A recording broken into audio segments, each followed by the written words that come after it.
জীবনে প্রথম আমি শ্রাবণ মাসের উপোস করলাম গাইস। শ্রাবণ মাসের উপোস মানেই তো সবুজ চুড়ি, ওর জন্য আমি 2 হাতে কিন্তু এক ডজন করে সবুজ চুড়ি পরে নিয়েছিলাম। শ্রাবণ মাসের ভোলে বাবার উপোস কিন্তু আমি কোনোদিনই করিনি, আমার জীবনে এই প্রথম কিন্তু উপোস করতে চলেছি। ভোলে বাবা নাকি নিজের সন্তানদের দুঃখ কষ্ট একদমই সহ্য করতে পারে না, তাই আমার যদি দুঃখ কষ্টগুলো সে দূর করে। বলে না, মনের মধ্যে শ্রদ্ধা ভক্তি থাকলে সবকিছুই করা যায়। যেই মেয়ে কিনা মাছ মাংস না খেয়ে থাকতে পারতো না, সেই মেয়ে কিন্তু 4 দিন ধরে উপোস করছে।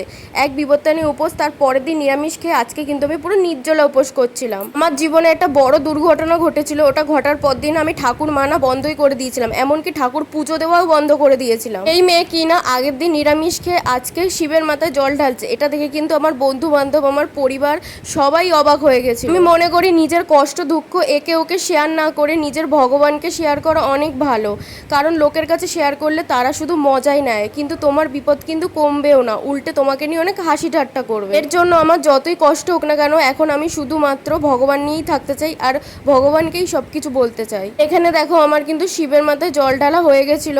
সকাল সকাল শিবের মাথায় জল ঢেলে কিন্তু আমি শিবকে কিন্তু একটা ড্রাগন ফল দিয়েছিলাম, সেটা খেয়ে উপোসটা ভাঙলাম। আর ড্রাগন ফল কি শিবকে দিতে আছে আমি কিন্তু এটা জানি না, তোমরা কিন্তু কমেন্ট করে জানিও। আবার মাথায় জল ঢালার পর কিন্তু আমি ভেবে নিয়েছিলাম একেবারে রাত্রিবেলা আরেকবার জল ঢালার পর সাবু খাবো, কিন্তু অনেক জোর করছিল, বলছিল মাথা ঘুরে যাবে, ওর জন্য কিন্তু মা দুপুরবেলা সাবু মাখছিল। আর এই প্রথমবার কিন্তু আমি লেবু পাতা দিয়ে সাবু মাখা খেয়েছিলাম। আগে না ভাবতাম যে মানুষ কি করে নিরামিষ খেয়ে বেঁচে থাকে, কিভাবে নির্জলা উপোস করে, কিন্তু এখন বুঝতে পারছি ভগবানের নামে সব করা যায়।